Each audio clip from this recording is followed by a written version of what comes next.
The John Anik and Kenny Florian Podcast. John Anik and Kenny Florian. I fucking love them. I can't get enough of them. Let's hear that Boston next. Big jab there from Duffy, and Frank Mir is hurt now. Down goes Duffy, out cold. Frank Mir does it again. Rock'em sock'em robots here. Oh my goodness. Hyperbole. They're a couple of absolutely self-involved bullshit artists. Here are your hosts, John Anik and Kenny Florian. Oh, from South Florida to Venice, California. Good Monday to you, May 25th, 2020. It's episode 251 of the Anik and Florian Podcast. You ever had a shot of Bacardi 151, Ken Flo, in your life? Bacardi 150, I'm sure at some point. I don't know about a shot, maybe like a little fruity drink. Right, That's kind of more tickle. my style. Right, I think if you're going to 151 proof on the alcohol, maybe a little sprinkle is better than doing an ounce and a half of it. Right. Exactly. A little slow off the top today. Memorial Day here in the United States. And this is obviously a big holiday here as we pay tribute to those who gave the ultimate sacrifice. Freedom, of course, is not free. And many of us have a free day today on this Monday and this holiday because of people who gave their lives for that very cause. So I got my Brian Stan Navy football jersey on today, and we salute all the military members, past, present, future, off the top today. A lot of our audience is in the military right now, so certainly wanted to acknowledge those masses off the top. Also want to acknowledge Ken Flo, who is celebrating a birthday tomorrow. I kind of wish we had the May 26th show this week, but big birthday for you tomorrow. You got your Anik and Florian Podcast sweatshirt, I see. I sure do. A little gift to myself. It's going to be 44, kid. It's amazing, man. Isn't that amazing? I mean, we are old fucking men. TJ's bitching before the show. Thankfully, he doesn't have COVID-19, but he's 36 years old, and it's like, bro, you don't even know the half of being born in the 1970s, I'd take 36 right now. I felt like I was in my prime at 36, right around there, though. I was kind of a late bloomer, so right. 44 is like in my mind, like I'm like 40, maybe 39. Yeah, so I met you. You were like 31. You look like 24. All right, so coming up in about 10 minutes, UFC Featherweight contender Calvin Kattar out of Methuen, Massachusetts. He'll join us, and we will close out the show today with top bantamweight contender Cory Sandhagen. In the middle, we will get predictions on UFC Fight Night. Woodley versus Burns. I'm very excited for this main event coming up 5 days from now in Las Vegas, Nevada. But a lot to get to off the top today. Before we get to Boston's Kattar, let's get to headlines. Headlines. It's time for headlines. I have some very urgent and important breaking news. Headlines. On the John Anik and Kenny Florian Podcast. All right, Ken Flo, I got 3 topics for you today. You're going to tell me which one you want to discuss, and if we do exhaust that topic before Kattar, we will move on to your second choice. So topic number 1, Francis Ngannou versus Jon Jones. I had a chance to ask UFC President Dana White about that very fight last Friday, so we'll see if you want to talk about that. Topic number 2, some tweets about the greatest of all time from Conor McGregor over the weekend, suggesting really essentially that by the end of his career, he will be firmly entrenched in that conversation, if not be the greatest of all time. And I kind of got involved in the conversation. Now I have a bunch of people coming at me. And topic number 3, reports are that Bare Knuckle Fighting Championship is set to offer Mike Tyson north of $20 million to come back at age 53. That'll make you feel young. And he could potentially fight Vanderlei Silva. So you want Tyson, McGregor, Ngannou, Jones. Be the program director, kid. Where are we starting? Oh, my God. Those are juicy ones, man. Let's talk about Ngannou and Jones, because I feel like that's a fight that people would like to see, and it seems like Dana's not interested. So what did he say about that? I didn't get a chance to see that. So he was short-winded, and a lot of people are asking journalistically why I didn't follow up. It's not like I work for some media outlet. I wanted to make it a point to ask him about that fight, right? That was clear by ESPN. We asked him about that fight. It didn't really pique his interest, at least right now. Perhaps that's negotiating on his side. We saw Jon Jones go public trying to bring their negotiation public. Clearly, Ngannou and Jones both want the fight. The fans want the fight. But at least, according to Dana, now does not appear to be the time. You got to wonder why. Listen, if that's a fight that people want to see, Dana completely understands that. I think it has more to do with, killing the fact that Francis Ngannou can fight for a belt in the heavyweight division. Are you going to take away that opportunity from Francis Ngannou to not be a champion? Or maybe Dana's waiting for him to be potentially a world champion in that division, then put together that fight against Jon Jones, because for him to lose, I think it would cause people to potentially lose interest in a Francis Ngannou-Stipe Miocic fight, or a Francis Ngannou-Daniel Cormier fight, whoever wins that fight in the future. So I think when you get two people that are kind of like this or at the top of their game, I think the UFC probably wants to be pretty careful about maybe killing one of those stars, right? No, I think that's smart. And to have those guys compete in a non-title fight without championship stakes probably doesn't make a lot of sense. To your point, Ngannou is right on the cusp of competing for a heavyweight title. Most believe his next fight will be for that title. And then, of course, John Jones, I mean, there are fights out there for him at 205 pounds. So unlike Masvidal and Diaz, Kenny, in the BMF championship situation, you're not plucking a champion or a potential number one contender. Right. And what does that do to John Jones if he goes out and gets knocked out by Ngannou, on the other side of things? So, yeah, I think that's a tricky fight business-wise for the UFC. Two big stars that I think they want to keep them at the top of their game. And I think they need clarity and at least finality in terms of the date for the trilogy fight between Stipe Miocic and Daniel Cormier, and that is going to determine the immediate future for Francis Ngannou. So, quick thing on this McGregor, and then we'll get to Mike Tyson. So, basically, Conor was just talking about some of his credentials. And I have said on this podcast repeatedly, and I think there are a lot of people out there coming at me on Twitter who maybe don't listen to the show. And so I'm hoping they do, where we have a longer format to discuss these things. My point on Conor McGregor, Kenny, is not that he's the greatest of all time. He is distance behind George St. Pierre and John Jones. And I'm sure there are other names you could throw into the conversation because he doesn't have the volume championship wins, UFC title fight wins. But Conor's point is that his body of work is not respected to the degree to which it should, as a fighter, as a striker, as a master of distance management, as a closer, as a finisher. That's the only point. Conor McGregor has 22 pro wins. 20 of them are finishes. John Jones and George St. Pierre are the guys who most people consider the greatest of all time. Even though I don't even like this fucking debate, but I just want to get this off my chest, right? Those are the guys people consider because of all the title fight wins. Those guys also have double-digit decision wins in the UFC. So that is a part of Conor's point. And I just wanted to provide that clarity. I think it's an interesting conversation, at least from Conor McGregor's standpoint, that no one seems to respect the body of work because he is now larger than life.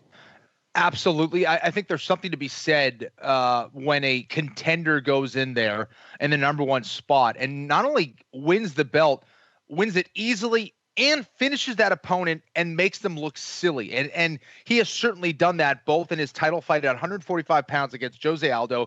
It was a quick knockout.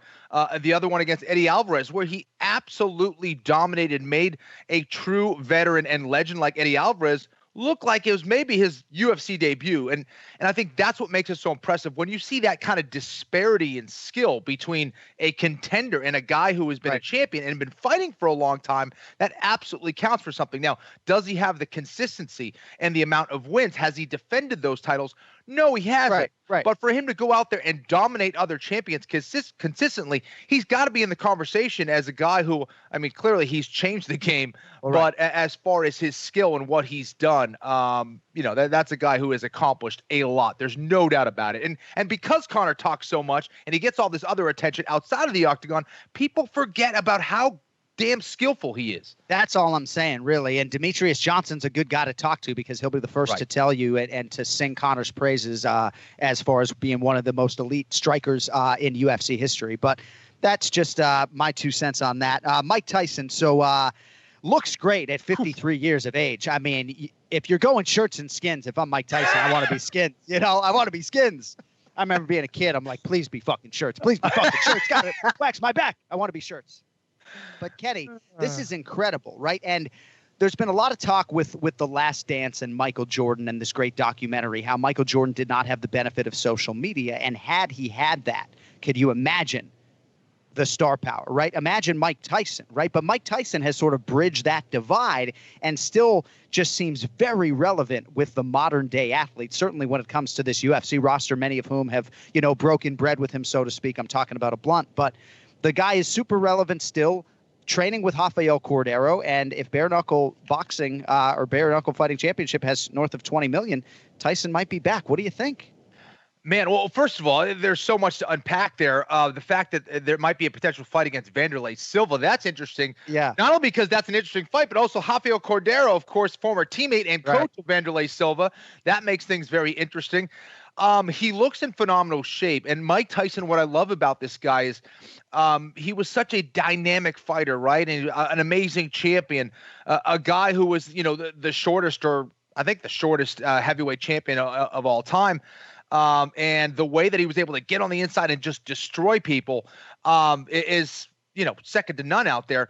The fact that he also has, it seems like, dealt with a lot of demons since he's been away from the sport, really looked into himself and analyzed himself, and has kind of created this new kind of character, this Mike Tyson that is now seemingly at peace, but also now kind of looked back at Mike Tyson, the fighter, because there was a long time where he didn't even want to put a glove on, hit a bag, do anything. He's been through so much throughout his life.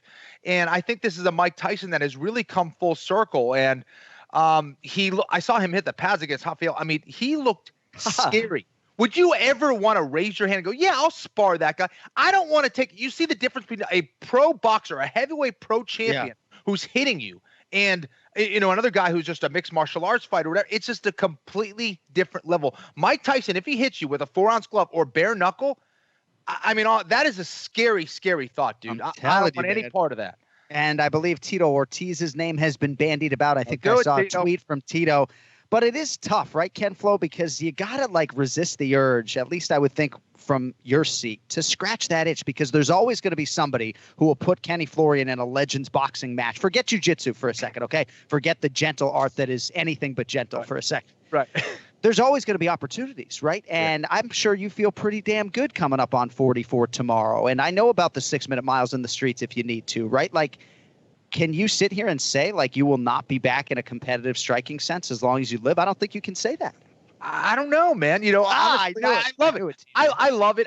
I love the martial arts. I love to compete and also test myself. I think that's the ultimate sign of a martial artist is you want to keep yourself in check and test those skills. But I don't know. I mean, for Mike Tyson, he looks phenomenal. I just hope it's a fight that makes sense. But God bless you if you're going to go in there with Mike Tyson in a bare knuckle match, man. Good luck. All right, we'll see how it plays out. Haven't heard much from Mike Tyson as to whether or not he is so inclined. But if the pad session is any indication, Vanderlei may want to be careful what he wishes for. All right, support for the Anik and Florian podcast comes from the official electric razor of UFC, Manscaped. Have you ever had an awkward moment where you had to grapple with someone who had a full bush coming out of their singlet?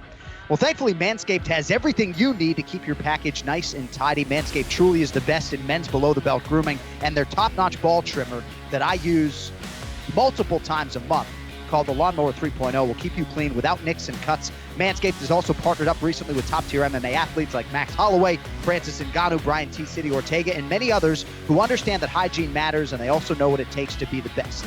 Well, so does this revolutionary company, Manscaped. They just redesigned the Lawnmower 3.0. It features a great ceramic blade, proprietary advanced skin-safe technology.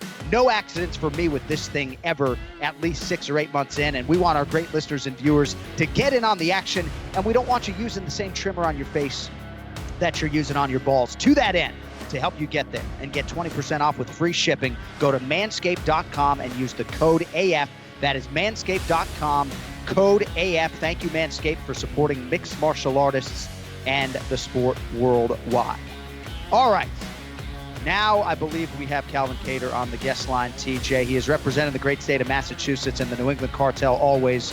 UFC featherweight contender number 6 in the world at present, and fresh off a big win May 9th against Jeremy Lil Heathen Stevens. All right, so first off, Cal, congrats on the huge win over Jeremy Stevens a couple weeks ago. I bet a lot of fighters would like to be in your position right now. You fought recently, you got the finish, but you didn't seem wholly satisfied despite obviously a highlight reel knockout. Walk us through that fight week and everything that went down in Jacksonville a couple weeks ago, my man. Yeah, of course, everything leading into the fight was different, but we're kind of used to anything can happen. Sometimes you don't even know if your fight's actually going to happen. All you can do is just focus on what you can control, man, just being ready and just planning on as if everything was going to be 100%. So we didn't skip a beat, really, from March 7th to April 18th to then eventually May 9th. We just got better and better over each camp. And it felt like we were really dialed in. And, I got a good finish. I'm definitely happy to display more than just boxing and things that people are talking about. Plus, everyone's talking shit about me not checking kicks. I mean, I might have checked too many, but I checked a ton of them, Right. I'm at least checking them, man. He kind of was phasing off, throwing them towards the end, so I was happy with that. just little things. There's always things you can work on. But like I told you before, I don't like to learn off losses like there's a beat case, you know. I'd rather learn off a win, even if it's with a broken nose. So we got the job done, but my goals are bigger than just Jeremy Stephens. Of course, you know, it's a good checkpoint. Don't get me wrong, but I want bigger and better things, man. I consider myself in the category of the group of guys that he's lost to, not that he's beaten, you know. So now it's a toss-up between me and those guys. Now I got to prove why I'm better than the guys on that list. And just different goals, man, every time. But it's a good checkpoint. I'm happy to get the win, and now it's on to the next one. And I was happy to hear Dan Ige drop your name, even though he's ranked below you, right? Isn't it nice that you're sort of this credentialed top 5 guy right now, that when people are trying to climb that ladder, that they're calling your name? Because you weren't there 2 years ago. Yeah. My buddies are giving me shit all about. They're like, oh, and then they're all like pumped. They almost like this guy for calling me out, but he didn't do it in a disrespectful way. That's the thing. You know, at the end of the day, we all just want the big fights, the guys with the numbers that are lower than ours, you know, above us. And I don't blame him. I was in that position, you know, 2 fights ago. But I'm happy to be where I'm at right now on a short list of guys that are considered somewhat, you know, contenders. And now we get to fight it out to see who gets that shot for, you know, eventually a belt in the near future, hopefully. That's the goal. Calvin, you already talked about it, man, but, you know, you really do show improvement every single fight, win or lose. And that fight against Zabit, man, it seemed like things were turning over towards your side. Another couple rounds, it would have been very interesting for you. What do you attribute that to? What is your process like after a fight? Is it you kind of looking back, looking at your tape and going, I need to work on this and that? Is it a group effort with your coaches? How does that all work? Yeah, no, it's definitely a group effort. You know, like I said, we try to learn off wins. We're always trying to improve. And I took 3 years off before making my you know, returning back to the cage. And I fought twice, got into the UFC. If you check out when I fought Andre Keeley, you know, on short notice, that one, I'm just a whole completely different fighter now. And I really feel like I'm at a point in my career where I have the right people around me, a team of guys that are dedicated, putting in the work, and they're all committed. So I'm in a good place right now. I feel like I have great people around me, and I definitely attribute that to being more well-rounded. I've been having a mitt holder more consistently with the Muay Thai, so throwing a lot more kicks, elbows, knees, things like that, and it's just nice to see one come out in a fight because you practice it so much in the gym, you just kind of want to have it flow and fight night. And we're able to do that. We adjusted to Jeremy sitting in the pocket and looking to just exchange. And, yeah, happy to get that win. But that's like I'm still waiting on more of these bonuses, man. I'm putting in the work. I'm taking these big risks, but it's a whole other way to, you know, it's nice when you make it from the local show to the big show, because at that point you're kind of just ready to just say, you know, fucking let air it out. You know what I mean? Just air it out. You maybe chase 50 grand in the process. Here's where there's no holding back. You know, you just got to let it go out there. And in the local show, a lot of times these guys are a little nervous to get W's. They kind of fight smart, safe. A lot of times, but here it's just where you just air it out and you try to make a name. You know, put some respect in me, like you talked about. You didn't get a bonus, but you sent a big message, I think, to the rest of the featherweight division. Not a whole lot of people are finishing guys like Jeremy Stephens on the feet, man. I'm telling you. It was extremely impressive. So, you know, what does that say about your skills at this point in the game? That you're out there finishing a true veteran in Jeremy Stephens, a guy who wins a lot of fights by knockout, but you went out there, it was skillful, it was dominant, and you got the finish. Yeah, it's nice to, you know, see things work out the way you hope they would, and that's just through a lot of hard work, our sacrifice, being ready, preparation. You know, Tyson put together a great game plan. We had, you know, Jake holding the mitts for me, like I said, more consistently. The rest, it didn't hit the ground into the wrestling, but I've been doing some wrestling too. I still got a lot more to show, man. These guys are just seeing glimpses of it here and there. Like I said, I just kind of got back not so long ago. I really feel like I'm in a good element. Plus, we got Rob Font coming back from, you know, being injured. We just got done practicing some Wing Chun. He's a savage right now. He's studying, man. He's on point. I'm ready for him to get back. I'm hoping to get another fight soon, and then try to get on a car with him towards the end of the year when he's back and up and running. Well, maybe something in boxing, because you know they like to come around that time. All of us mask guys are rooting for one, if not both of you guys, to really break through. In terms of the preparation, though, during a global pandemic, when you are a top contender like yourself or like Rob Font, like how many weeks do you need to get down to 146 pounds to fight a fellow top contender? Well, I did it in 2 weeks for Andre Seeley, but I don't recommend that. Right. That was a tough That's a one, different but, time, though. you know, I mean, now you got that number 6 next to your name. Yeah, so now it's different, though. For him, it was like I got caught slipping, over the summer. I was in Vegas for that fight. I was a little frustrated with, how I wasn't prepared for one of the biggest moments of, going to be my fight career. So that happened. But at the end of the day, you can't wait for, those opportunities aren't going to always wait for you to be ready. That door shuts, too. I don't want to live with that regret. I had good people around me, talk me into that one. And we manned up. We got done. But from there, when you're in the UFC, your next fight is going to be in the UFC unless you're, on the street or whatever. But, we know that we're going to have something coming up. He's training for me right now. We just haven't signed the bout yet. Right. It's just easy to get up and make it more of a lifestyle because, you got that contract. Like I said, you made it into the biggest show. Now it's time to air it out and really dial the fuck in and be a true professional because we only get one shot at this. Well, and dude, you turned pro back in 2007, and I know that's why one of the reasons why you wanted some respect sort of put on your name for the body of work, and it's all in front of you now, kid, 32 years old, right? It's all in front of you now, and I would think that if you could go back to being 22 years old, if someone would say, hey, 32 years old, you'd be entering your fighting prime, potentially number 6 in the world. I know there have been bumps, but you'd probably take it, right? Oh, hell yeah. When I would have took it? After January 18th. In Boston when I got that W at home. That was special, man. But you always say, just give me this one, man. My first fight back home, everyone wants to see me fight. Just give me this one and then, whatever. Right. And then you win that one, and then you're like, all right, man, just this one more. I need this, And it's always the next fight, but we put it all on the line every time, man. It's a crazy sport we're in, but I just think I'm addicted to that adrenaline. I don't know what it is. Really, I just want what's on the other side of each fight. Bigger payday, bigger opportunity for me to just, I just want what's on the other side of W's on these fights, man. And whoever's standing from me on the side, I'm going to make it a hell of a night for him, man, for trying to keep that from me, Well, that much we know, and we've enjoyed watching your rise. I got a few rapid-fire questions here with Calvin Kattar on the way out. So who's your favorite Boston athlete of all time? Man, Kenny Florian, next question. Yes! Yes! Yeah, Kenny's a G, man. I remember watching him back when I seen him and Joe going at it, all the blood, all that shit, and I'm like, these are two guys from Boston.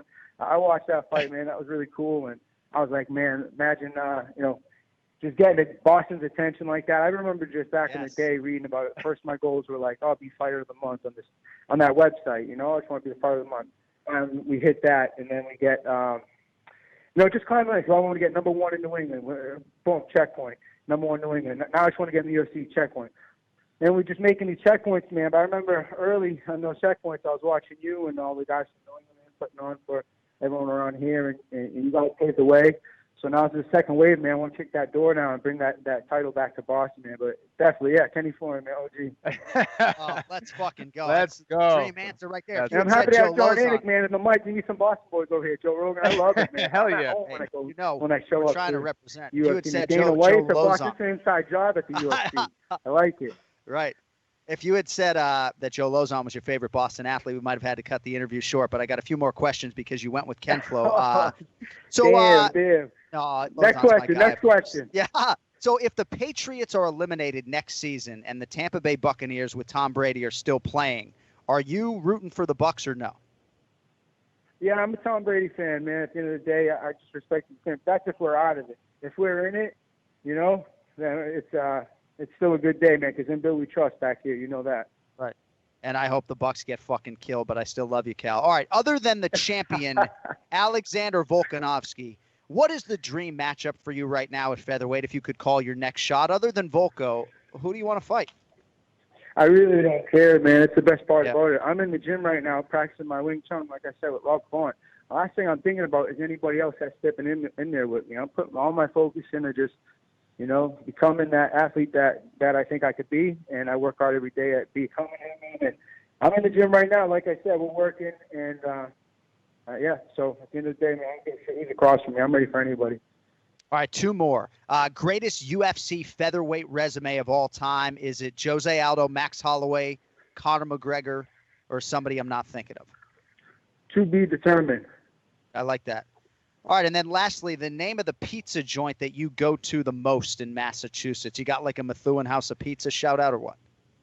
I got a Ralphie's Italian cafe. It's a cutlet shout out. I'm more of a chicken parm guy than a pizza guy. And this place in Salem on 28, man, it's the best cutlet around. I get it after every fight. And now I sign contracts here just to get another one. It's healthier. That's much healthier. You can tell he's a Massachusetts guy calling it a cutlet, not a fucking wedge like the New Yorkers. Yeah, I'm a cutlet guy. Calvin Kattar, UFC featherweight contender. Congratulations on a huge win. Hope you can enjoy it, and we very much look forward to a potential quick turn and seeing what the rest of 2020 holds for you, young man. But we appreciate your time as always, buddy. Likewise. Thank you, gentlemen. All right, there he is, Calvin Kattar. Big win over Jeremy Stephens. And it's interesting, Ken Flo, because Yair Rodriguez had that body shot in the rematch with Jeremy Stephens, and somehow, some way, Stephens was able to fight through it and come back and win that third round. Mm-hmm. To your point, there aren't a lot of guys that are putting Jeremy Stephens away that way because he just keeps coming back. And so, I think it's a huge feather in the cap of Calvin Kattar. It's just all about that next matchup and what that might do to position him to climb that ladder. It was a huge statement. Big time exclamation point on that fight. I think it truly showed to the rest of the division that he's not just a good featherweight. He's an elite featherweight. And I think it got a lot of people's attention. And the fact that he's out there finishing guys, continues to work hard. He's staying in the gym, saying all the right things. The future is very bright for Calvin Kattar. And his favorite Boston athlete. I mean, we don't pre-interview these guests, right? He was right there with the Ken Flo. He's a sharp kid because he knows exactly what answer I would be looking for. Too funny. All right. Speaking of too funny, let's get to the Ray Longo Minute. It's now time for the Ray Longo Minute. I want you to punch a hole in his fucking chest. That's what I want. The Ray Longo Minute. Starring Ray Longo. The John Anik and Kenny Florian Podcast. All right, the great Ray Longo now joins us live, and there's no time to waste bemoaning the fact that you're still not on video because one of your star pupils, UFC bantamweight contender Aljamain Sterling, who was featured on the Anik and Florian podcast last week, by the way, is going to be fighting in a title eliminator on pay-per-view June 6th in Las Vegas. We need to know, Ray, has the flight been booked? Are you going to Las Vegas? Oh, man. Let me tell you something. First off, I mean, with everybody being able to hear what you say, I mean, I can't. You think I want DC ripping me apart? You think I want to be there and listen to DC criticize me? He ruined those guys' career, John. John, he took his career. Right. Montoya and those guys are finished because of DC. You think I'm taking? I've had such a good career, John. I can't take that chance. I just can't take it. I can't take it. All right, so I guess you just have Aljo take it up with DC. But hey, man, that's a huge fight. All kidding aside, Aljamain Sterling and Cory Sandhagen. This is a huge fight, a true title eliminator at 135 pounds. And if that belt is vacant right now, and all indications are that it is, this is a huge fight, Ray. No, this is a huge fight. Look, I'm at the gym now. We did a UFC thing today, so. Aljo looked great. He's on point. He's got another hard session tonight. This is really, really this is a great fight. I mean, Sandhagen is tough. We know he's good. He's on the roll. Aljo is, he's the funk master for a reason. And I tell you what, man, I'm excited for the fight. I in all seriousness, though, I don't think I'm going to make the fight, which sucks. I think, I think it's coming from a good spot. Like, look, when this thing started, we were in the heat of this whole pandemic, especially in New York. So, he's got Al going. Al's always been in the corner with him. So Al's going to take the lead on this one. And I think that's what's great when you have a great team. He'll have good people that he's been working with. He's had the same guys to work with. It is what it is. I wish it was at a different time, realistically, but I don't know. I actually think they kicked me out of the corner. I'm not sure yet, but I know Aljo told me Sarah called him and said, listen, if you won the fight and Longo dropped dead the next day, would that be good? Would that be a good victory? So, I guess I'm the old guy in the room, John. Wait, what did he say? What was that?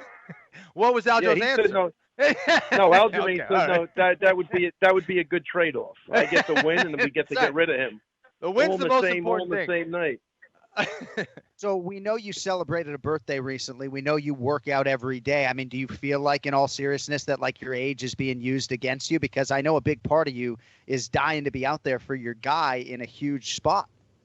No, 100%. I think it's being used against me. You know, it just, even with all the media stuff, I feel great. Look, if I'm going to get that thing, give it to me now, man, while I'm healthy. I know I'll be able to deal with it. I'm not even joking, but I got to say, look, man, it's all coming from a good spot. I mean, Matt's really adamant on me not going. And I got to give it, you know, like, again, I could be pissed, but I know it's coming from a good spot. So I think, you know, at the end of the day, I can't argue with anything, but I want to be there. There's still something in the back of my head that says we're going to be there, but we'll see what happens. Well, hey, I mean, I'm going out there for a couple weeks. If there was a way for us to somehow drive there together, I would come pick your ass up. And like, I mean, I don't know how far north I can go with a cross-country drive ahead of us, but I wish there was a way for us to get creative and somehow avoid the airports. Is there anything you can do from a coaching standpoint from home? I don't want to get you in trouble, Kenny. I don't know if he's like allowed to communicate with the corner, but I'd imagine You'll be pretty anxious standing up in your living room trying to watch this fight without a direct line to the corner. Yeah, well, I mean, they'll have, you know, we'll go over everything. I mean, there's other guys in the corner that I'm close with that, you know, watch me while I'm training them, and, you know, we're always in communication, even when I'm not there. So I feel really good with that. And, you know, I mean, like, again, it's just shitty feeling. It's rare. I don't know if I think the last time, John, I was not in somebody's corner was when Al was on the show with you. I think that was it, man, and that was crazy watching that from a bar every week. That was nutty. It's not a good feeling. I'm really, really, really kind of upset about it, but it is what it is. Ray, so, I mean, this whole thing's been weird. So, but Ray, you know, I'm not trying to make you feel better, but don't you feel like most of the hard work or all the hard work is done really in training? You're going to be a part of that. You kind of set them up for success, get all the training sessions in, you know, during those 15 minutes, you know, it's the work really is done for the most part, right? No, there's no question about it, Kenny. That's 100% true. Aljo's going to do what he's going to do. I mean, that's really what it comes down to. I mean, the corner, unless things go south and you got to get a guy back on track, I mean, he knows what to do. He's been looking great in sparring. We got him a really good look for this fight. So I'm really happy with everything I've seen, and it's going to suck not being there. It really is. Just more for, you know, because it's more for moral support. You know what I mean? It's something that's been, you know, we've had success with, and you know, but you know, it's time for everybody to step up. We have a great team, and I think, look, I'm not going to be around forever anyway, so. I'm happy with the guys he's got in his corner, and that they've all been working together. And for this fight, they probably even know him better than I know him. So, but he's been looking great. And like, again, we worked out this morning, and it is what it is, man. I don't know. I'm really torn on this. It really does suck. I don't even know what to say, to be honest with you. No, it's hard, and I appreciate you being candid about it. I feel like it's also interesting because he could be fighting for the belt in September on Fight Island, and then, right, like if he was fighting for the belt, would you go, right? I mean, it's a very, very difficult thing when it comes to the high stakes fights, because I do believe, Ray, if he's fighting for the belt 3-4 months from now, you're not going to take no for an answer. You're going to be in that corner. Oh, again, this thing is very, very strange because it is, New York is still different. I mean, now the numbers are going down. So I think even by the time by July, I'm getting on an airplane. You know, I'll just we have the tools now to know what to do and what not to do. You know what I mean? So I believe you'd have to make a mistake now to really get hit with this thing. You know what I mean? Where you're touching somebody, then you're rubbing your face. But as long as you're diligent with like a little social distancing and you're washing your hands, I feel good. I feel I have the knowledge to avoid this thing, and it's just unfortunate. But like, again, if the camp would have started today, I think it would have been a different story. But at the time the camp started, you know, we had to make arrangements as if, you know, me and Matt weren't going to be there. So, you know, it is what it is. Wow. That'll be a different look in that corner, Cam. And but you're right. Aljo's got a lot of good people, and if Ali Quinta is going to be in that corner, I think you got to feel pretty good that it's in his hands. Hey, I think Al definitely knows the way I coach. I think he's the closest guy to, be able to do that. He's awesome. I'm really, I love that guy. So he knows what's going on, and they've been doing a great job. They started with Aljo, they've been training at Al's house. So, again, he's got the same, cast of, people that have always gotten him, looking good. So I feel good with the Marabs and Al, and everybody's been pitching in. So it's great to know that you're surrounded by people that can pick up the slack, too. And I'll be right there at the commentator table. So if you need me to shout something in Aljo's direction, just shoot me a text, and I'll see what I can do. I love it, man. I just told DC he's going to handle the wrestling for this fight. We'll do it. I told DC's got the wrestling, and Iaquinta's got the striking, and Aljo's good with his jiu-jitsu, and he's got that covered. Yeah. So we're good. Just tell DC to bring his A game. Start looking at tapes on Sandhagen if he can. Hey, before we let you go, Billy Q's fighting this Saturday, too. Shout out to your guy, Billy Q, fighting Spike Carlisle, I believe, on May 30th. So. Oh, man. I didn't even realize that. Get your head out of the gutter, Raymond. We've had this conversation before. What a great kid Billy Q is. So best of luck to him. And I think Fravola's with him down in Florida right now, too. And Matt's got a fight coming up June 20th, I think. So. Right. They're going to start booking again. So I think by July I'm ready to roll. All right, my man. Well, we wish you a safe and healthy week. All the best to Aljo. We'll talk to you next Monday, which is obviously the pay-per-view week, and we'll go a little bit more in-depth on Sandhagen and Sterling at that point in time, buddy. We'll talk to you next Monday, okay? All right, guys. Listen, man, enjoy the rest of the weekend, man. Enjoy the Memorial Day. Thanks, Ray. You're the greatest, buddy. Ray Longo Minute every week here on the Anik and Florian Podcast. All right, today's main event challenge brought to you by Oddshark.com. Oddshark is your source for the latest odds from leading authorities, expert editorial content, and detailed matchup picks. With expert in-depth analysis for each game, their free statistics, numbers, and trends will help you make the sharp picks on game day. Head over to Oddshark and start playing like a shark today. Oddshark.com. Don't forget the second S. All right, on Twitter, it is at Ian Parker MMA. Ian Parker now joins us live from Parkland, Florida. Quick update on the standings.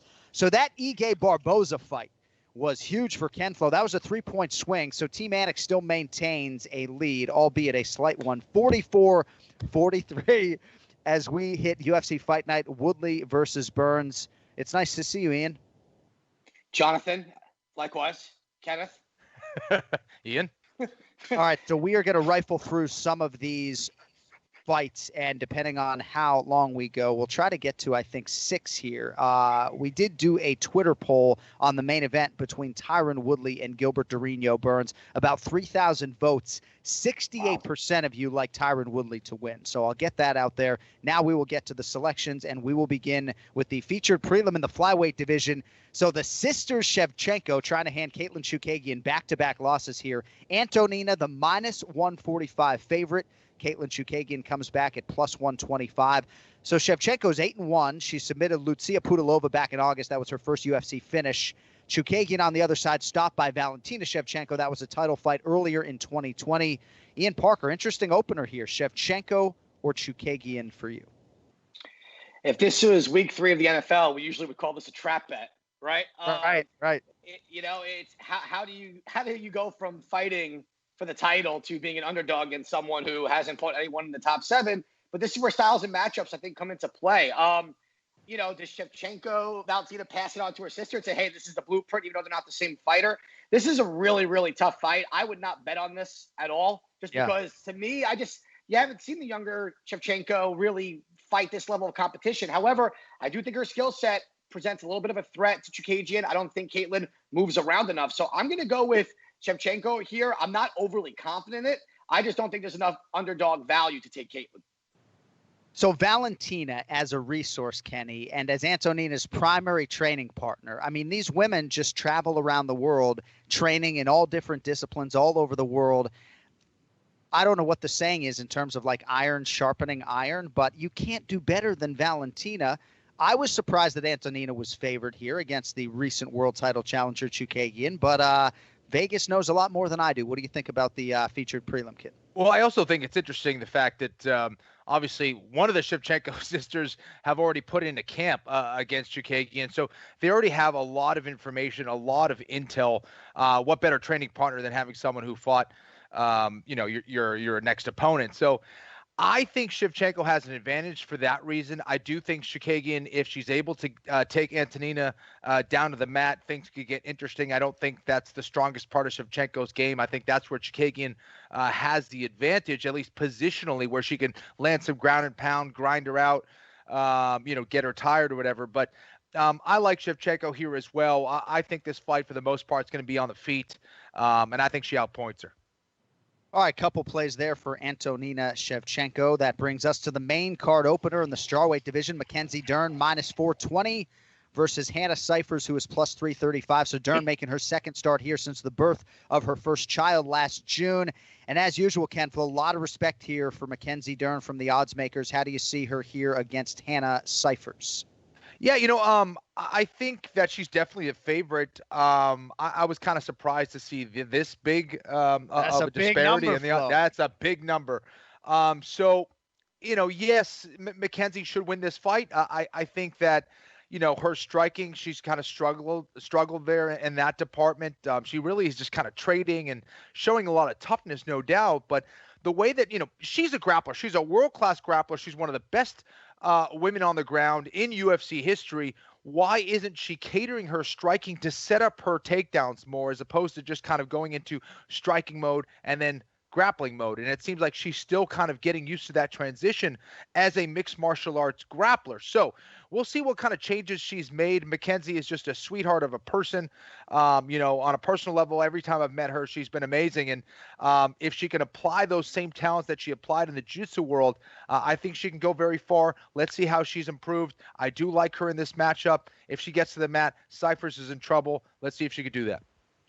So Mackenzie Dern -420, Ian, but seems to be pretty focused. The reports are that her weight is pretty good, which is a pretty good indicator, I would think, for Mackenzie Dern. On the other side, you know how tough Cifers is. She has won 2 of her last 3, but coming in here after a stoppage loss to Angela Hill her last time out.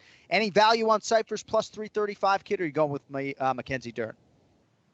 Oh, there's no value in this underdog here. And that's not a knock on Hannah Cifers. Hannah Cifers is already undersized for this weight class. She's one of the handful of women that would really benefit from an atom weight division. Here's the thing, right? This is a woman who just got taken down pretty easily by Angela Hill.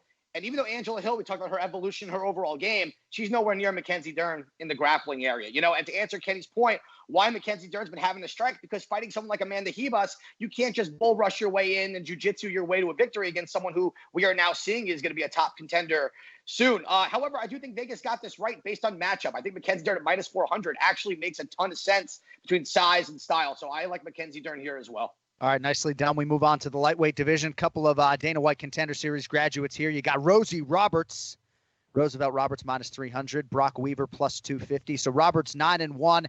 Thought he bounced back pretty well from what was a tough first career loss to Vince from Hell Pichel, win over the rapper/fighter Alexander Yakovlev. Now he takes on Brock Weaver. Ian Parker, what do you think? 3-1 favorite for Roberts against Weaver. If we were betting on who I thought would win at the weigh-ins, Brock Weaver is one of the more intimidating guys when he gets in your face. However, I think his last fight, besides the illegal kick, there was just a difference there. In his last contender fight, I didn't think that was his cardio is what won for him there. Let's just put it that way. He wasn't out grappling anyone. He wasn't out striking anybody. I think he got a lot of clout in that fight because he was fighting one of the top prospects in the Contender Series. I think Roosevelt Roberts' experience in the octagon against some decent competition so far. I think the odds are way heavier than I expected. I thought maybe -185, maybe -200 on a betting standpoint. You can't touch this, but I think Roosevelt Roberts has the skill set to keep this fight standing, and I think his striking will get it done here. Ken Flo, Brock the Chattatuska Weaver, repping Mobile, Alabama, as Ian mentioned, won his UFC debut by DQ. That was his 15th pro win. He's won 8 straight overall. But it would be a big upset here if he can get past Roosevelt Roberts. What do you think? Yeah, I'm going to keep it pretty quick. I think Brock Weaver is a tough dude, no doubt about it. I actually, Ian, I think Roosevelt Roberts is the better grappler as well. I think he's got the advantage there. He's got some decent submissions. He's very aggressive there. Brock Weaver can pose some problems on the feet. He's a powerful guy. But I like Roosevelt Roberts here as well. All right, Ian, that brings us to Kevin Holland, who won a fight at middleweight 9 days ago, and now is a -230 favorite against the +190 underdog Daniel Rodriguez. Holland will compete at welterweight, second quickest turnaround in UFC history. So Rodriguez made his UFC debut, big win over Tim Means Business. This will be the first welterweight fight for Kevin Holland since 2017, first welterweight fight in the UFC. Did have a weight miss, Ian, way back in the day in 2015. I think he's going to be just fine making 171 pounds on Saturday. The question is, does he beat Daniel Rodriguez, and do you like the number? I think Daniel Rodriguez was extremely impressive in his debut, but I also thought we saw Tim Means that wasn't fighting like Tim Means. He wasn't putting on the pressure. He almost took Rodriguez way too lightly. He was hesitant. He wasn't throwing his leg kicks. And we know Means is usually like a Nico Price type of fighter, and we didn't see that. So I think Rodriguez capitalized on that. I think Kevin Holland's confidence is obviously through the roof, coming out and just winning that fight last week. And he needed to win that fight after losing that last one to submit by submission as a heavy favorite. I think Holland comes out again. The odds here scare me. I don't really like that at above minus 200. To be honest with you, because Tim Means is a pretty solid guy to get a win over. But I do think he wins this year. I think he has athleticism and his confidence right now is through the roof. So I'm going to ride the momentum here as well and go Kevin Holland.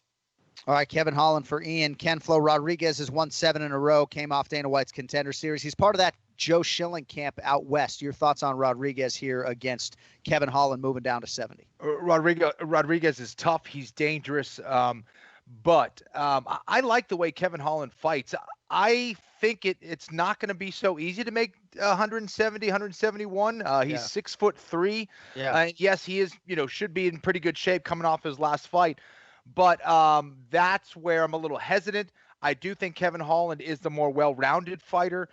When he's out there freestyling and just kind of feeling the fight, he's going to be a tough guy to beat. I'm really interested to see how a guy at 6'3" does at welterweight, and if he does that moving forward, for the rest of his career, I think he probably fits a little bit better in the middleweight division.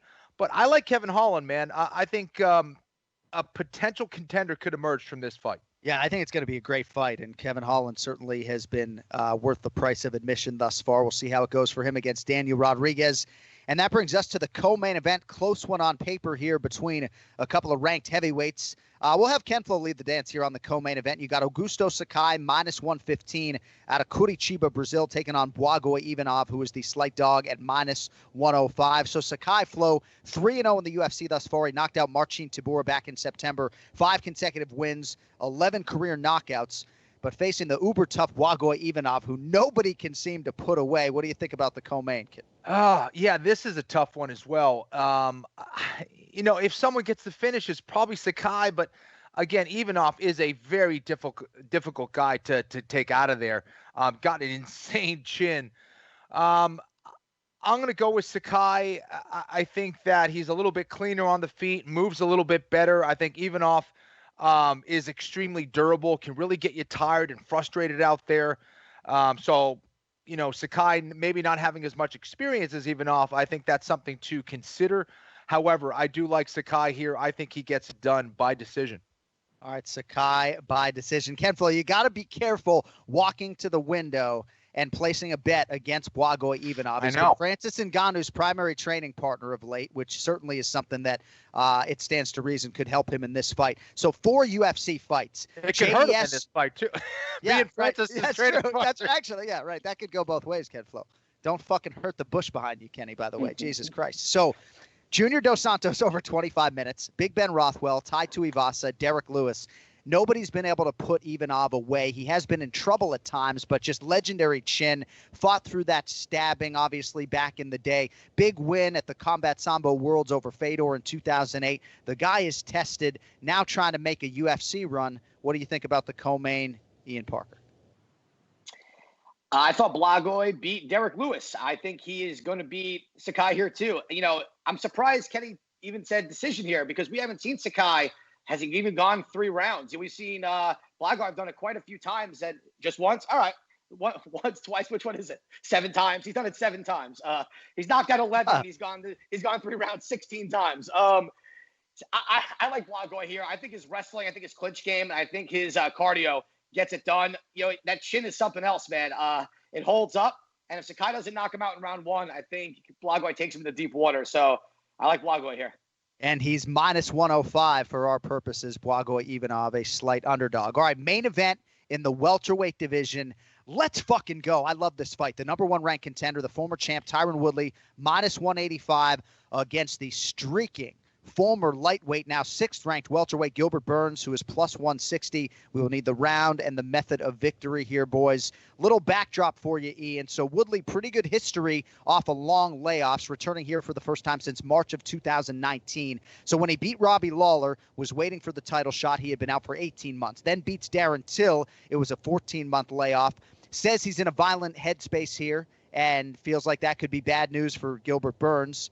What do you think, Ian Parker? Who wins the main event here in Vegas on May 30th, and how do they get it done? I think what Gilbert Burns has done in this division has been tremendous. However, I think he's running into something a little too much too soon. And listen, you can't not take the opportunity, so I get it. But you're going from Damian Maia to Tyron Woodley. You know, people are going to question Woodley with the rap career and being out for so long. People forget his wrestling credentials, being the champ, what he's done, a black belt in Brazilian Jiu-Jitsu as well. If this fight stays standing, I think Tyron Woodley has the better stand-up. We've also seen Tyron Woodley go 5 rounds with, in my opinion, more well-rounded fighters, with guys that are title contenders. I think Gilbert one day will fight for that title. I do not think it's now. I like Tyron Woodley here. He's going to be the stronger guy. I think Burns, even though he's got no neck, I think it's going to be tough for him to get Tyron down. I know I keep saying a lot right now because I just don't know how he's going to do it. I don't know if Gilbert Burns can go 5 rounds.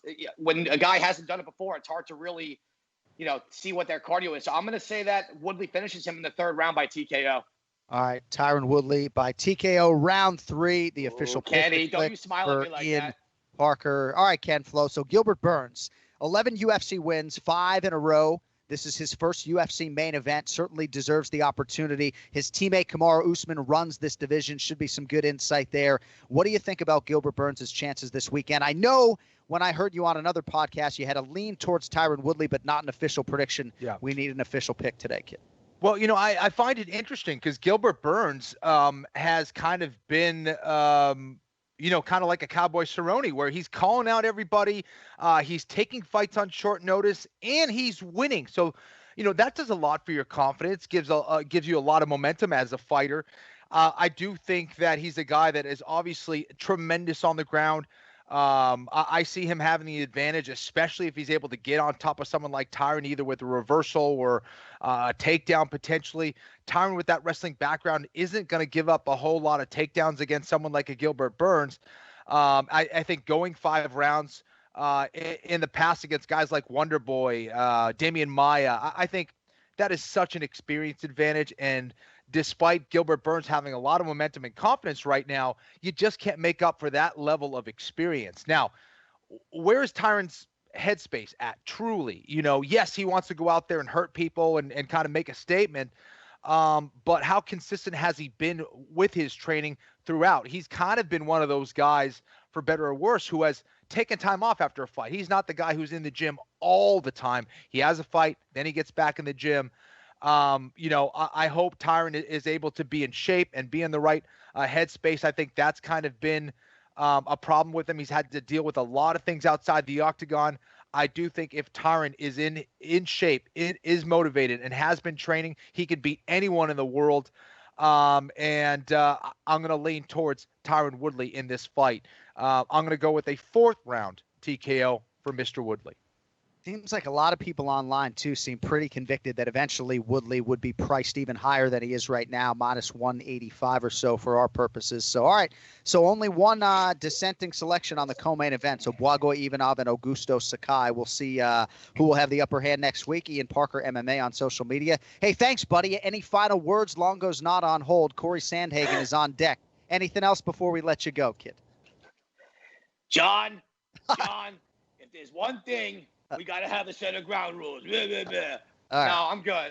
He went before me. As long as we keep him happy. It's Memorial Day. I don't want to upset the old guy. It's all good. It's all love. All right, buddy. Good job handicapping, and we will talk to you next week. Obviously, it'll be 8 or 10 picks on pay-per-view. So we'll let you go and start your homework, kid. Thank you, sir. You got it. Have a good day, guys. See you, dude. All right, Cory Sandhagen coming up here in a minute. I'm totally fascinated, Kenny, by this main event. You thought I was going to say something about that whole Longo-Parker dynamic. Right. I was just going to let that rest a little bit. I talked to Longo after the fact, and he's like, I'm surprised Ian didn't call and thank me. He don't even think he did anything. So, but this main event really piques my interest. And sometimes when I'm not going to be calling fights, and I know I'm just going to be sitting home watching this fight, I get even more excited because recreationally I could just sit down and watch a fight, and that's very exciting for me. So can't wait to see how it plays out. But now joining us on the Skype machine from the greater Denver metropolitan area, the UFC's number 4 ranked bantamweight in the world, a man who's fighting in a title eliminator June 6th in Vegas. Cory Sandhagen is with us. I know it's hell week out there, buddy, so we appreciate the time, man. How you doing? Oh, no, man. This is the easy week. This is the taper week, man. This is the one where I don't have to go in and have a bunch of anxiety about having to die in training practice. All right, so last week then would have been hell week, so to speak? Yeah, last week was hell week, and pretty much every week before that is, and then this week is a little bit chill, and then next week is chill. So did you get a new puppy yesterday? Yeah, right? No, not yesterday. I got him last week. But yeah, I got a little corgi. We've been talking about it for a long time, and then I guess we just finally reached the amount of boredom that it takes to buy a puppy, and so that happened. Yeah, dogs are flying off the shelves and out of the rescue shelter, so that's a good thing. So all right, so it's been about 2.5 years since you made your UFC debut. It was in Charlotte, North Carolina, and even then we sort of got this vibe that maybe we were sitting across from somebody who could be something special. You're 5-0 in the octagon thus far. I know the Frankie Edgar fight went away, but as you assess the first 2.5 years, even though maybe it hasn't gone as quickly as you would like, how do you assess the overall body of work that you put on paper? I think it's kind of what I expected. I knew that, I came up in a really good gym, right? Like I trained at Easton's, High Altitude, Grudge. Really good gyms with really good people. And so, I kind of knew comparatively how I was kind of coming up through my years of training and stuff. So I knew that when I got here, it wasn't going to take me too long. I kind of just had a gut feeling about that. And but 2.5 years, I like to crank out fights as much as I can. And that hasn't really been the case for me for the last year or so, but whatever, man, I'm really happy. I'm fighting for a potential next fight after this one being for the belt. So yeah, I'm not going to complain, I'm happy about where I am. Right. Yeah. And certainly I think most parties are absolutely looking at this as a bantamweight title eliminator, and the winner of this fight will get a title shot. So 6 months after that Edgar fight goes away, you're getting that high profile fight. Looked like maybe a Dominic Cruz fight would happen in May. That did not materialize, even though you signed on the dotted line. So how have you sort of navigated the last 6 months physically, mentally, and emotionally as you try to peak for June 6th? Yeah, it's just always get better, man. Like ever since it was since my last fight in August, like my only focus every single day is just get better, man. Like learn more, put that learning into actual training, and then take that into the fights. And like that, really, man, as simple as it is, that's like where I keep my mind, or I try to keep my mind every day. I'd be lying if I said I didn't stress out about all of this, all of this stuff, and like it not feeling like some type of rat race to get to the title, but it's just slow and steady every day, man. Like as long as I feel like I'm getting better, that's it for me. Well, you can definitely see that you're getting better, Cory. It's been amazing to see your progression through your first fight in the UFC to where you are right now. You've traveled a little bit. You actually trained with a buddy of mine, Ryan Hall, for a little bit. What were you able to pick up from Ryan, and kind of what things did you take away for your own fight game? So more than anything, Ryan, dude. Ryan's one of the best minds that this sport has ever seen. He's like one of the most strategic and capable people of being able to communicate strategy and being able to communicate, I guess, all of the just anything to do with combat, really. So, training with Ryan is really, really made me critically think a lot about stuff. That dude is a really, really critical thinker. He doesn't just take what you say as truth. He thinks about it. He puts things to the test, and he really critically thinks. So I would say more than anything, that's the main thing that I got from training with Ryan, besides like a more than a handful of really awesome techniques that are going to help me incredibly. But yeah, I've been out there twice. I was supposed to go out there in April, but all of this Corona stuff happened, so I wasn't able to make it back there. But, that's something that I'm going to do as frequently as I can, man. That guy's a genius. Like, seriously, I've never met anyone in my life that I felt had more of an understanding of combat and fighting than that guy. Wow. Couldn't agree with you more. So, Cory, about this coronavirus thing, how has this been a challenge for you? Obviously, we've never dealt with anything like this. Have you been able to get your regular training partners and coaches in to kind of at least make it as normal of a training camp as you've had before? Yeah, but I don't try to make it normal. It's not going to be normal. So that normal hasn't really been the goal for me. It's like, all right, well, how can I take what I got right now and just keep getting better every single day? So, and not get sick, because if I get sick, then I can't fight. So it's a lot of, I'm being real careful who I'm being around. I'm only using 3 training partners, and then I'm using my 3 coaches. So my circle is really small right now. But that being said, I've obviously chosen people that are going to give me good pushes and be good drilling partners, be good training partners. So, I mean, honestly, I think it's been a little bit better. The spotlight's been on me every single practice, and I've been able to, this has been like my most, I don't really know the verb for it or word for it, but my most learningest training camp that I've ever had, like just because everything is about me, which is good. And Cory, last question. How do you deal with someone like Aljo? How do you break that fight down?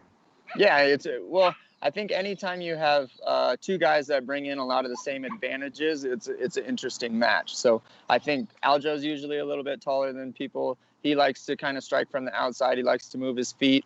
He likes to mix in like fun techniques, very similarly to how I do. So we have the same advantages, so it's just about who's better at doing those advantages, right? Or finding a disadvantage in the other person, where I think with what I bring in, I think that my advantages are, even though they're the same, I think that I do them better. So I think that after that gets realized, he's going to start looking to find me in positions where I'm at a disadvantage, and I've been practicing a lot on where those areas might be, and then so if I do get there, then I'm not at a disadvantage anymore. So your corner will be intact, though, on June 6th, the same guys that cornered you last time? Are you missing a body or something like that? Or No, so I'm using Christian, Allen, Elliott, Marshall, and then instead of Dave Zabrinski, the wrestling coach, now I'm using Carrington Banks as my wrestling coach.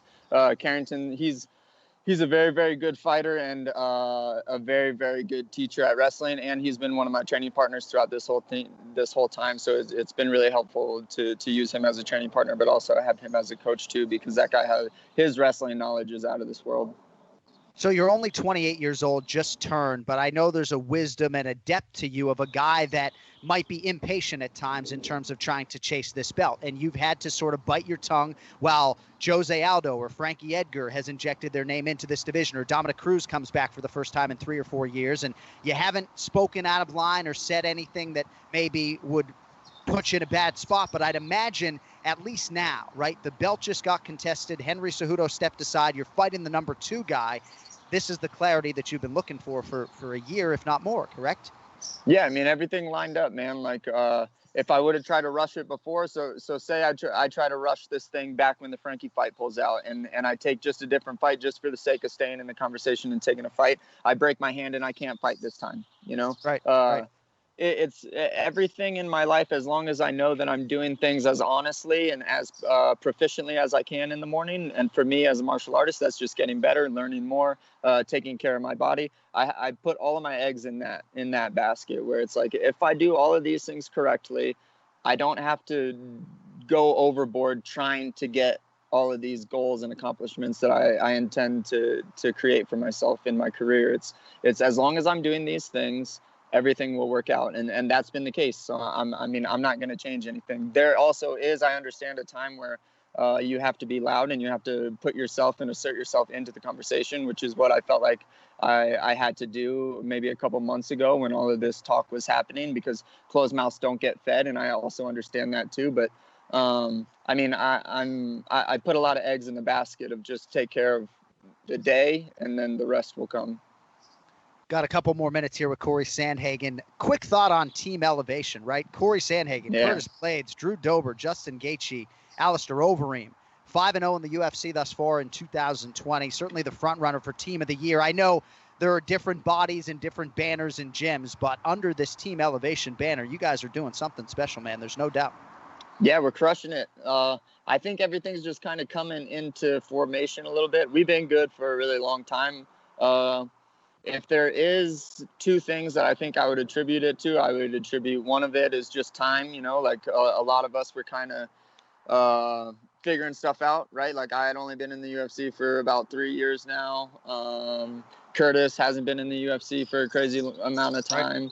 Right. Gaethje was with World Series for a while, and Gaethje has really kind of come into his own as far as like finding that balance between trading hits and scoring himself. So I would attribute a lot of it to time. And then I think number two, I would attribute it to that we are all on the same page that if we all don't get better and we don't make each other better, then no one's getting better and no one's being successful. So the camaraderie is definitely there. We're all buds. We don't clash heads. There's no overly competitiveness in training. It's more of like it's a very helpful atmosphere, and we're all on the same board that the more knowledge you have, everyone's tough. So you gotta be smart, And I've just seen all these guys grind, at least in my time with UFC, for a decade. Christian Allen and Elliot Marshall and Cody and everybody else. So wish you guys all the best. All right, a few rapid fires here with Cory Sandhagen on the way out. So you've only lost one fight in your career. You've never been finished.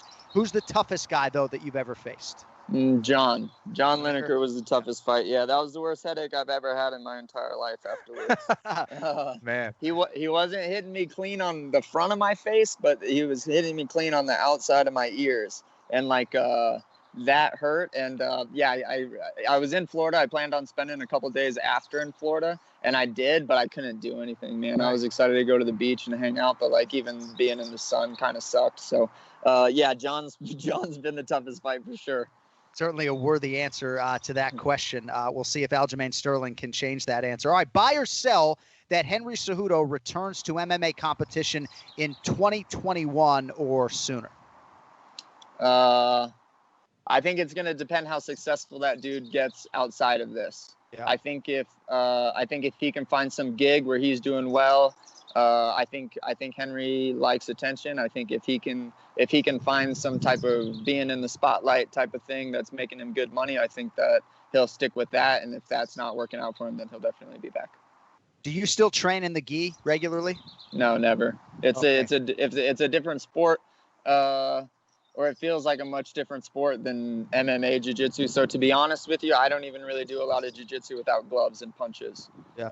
So when I do roll, I'm usually always wearing gloves, and I'm usually always either punching or having the other person punch me. That way I don't get too lackadaisical with all of that. Right. All right. Do you like that, Kenny? Is that okay? Is that good advice? Yeah, I was the same way, man. Okay, yeah. Yeah, because you get used to grabbing the gi, and it's a different game. People are trying to hit you. You want to get used to that. So yeah, it's different too. With the if they can stand up, it changes jiu-jitsu completely. If their goal is to stand up, it changes everything completely. So in terms of going from brown to black belt, is that goal put on hold, or are there other ways to get that black belt, or do you already have a black belt and your UFC bio is not up to date?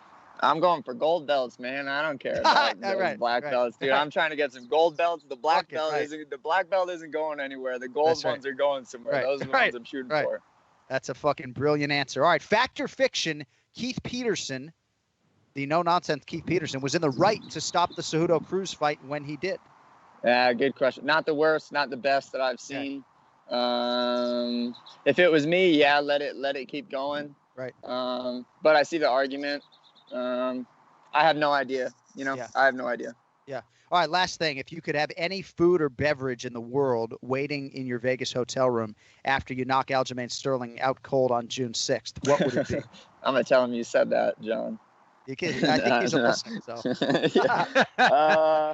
Any food or beverage, we're definitely going to have some beers afterwards, and we'll probably have some I don't know. It depends how scummy we want to get, man. We might order some McDonald's. I don't know, man. We might be digging in that low trench, Well, hey, man, you certainly will have earned it. I think anybody who's been sort of watching you from afar, we've admired the way you've handled yourself, and we've been waiting for you to get this big fight, and now it's upon us, and we wish you all the best with it. On Instagram, you can find Cory at EnterTheSandman135. Cory Sandhagen. You can watch him on pay-per-view June 6th against Aljamain Sterling.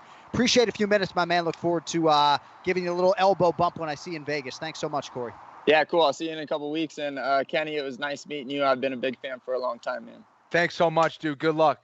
Yep. See you guys. All right, there he is, UFC bantamweight contender Cory Sandhagen. A lot of Ken Flo fans out there. Got to make you feel a little bit better turning 44 tomorrow. When I tell my twin brother that Ken Flo's 44, you know? But it's got to make you feel good, all these young guys fucking shouting you out, you know? That's cool that they were watching me when they were about 3 or 5. That's great. That's great. I'm so old, dude.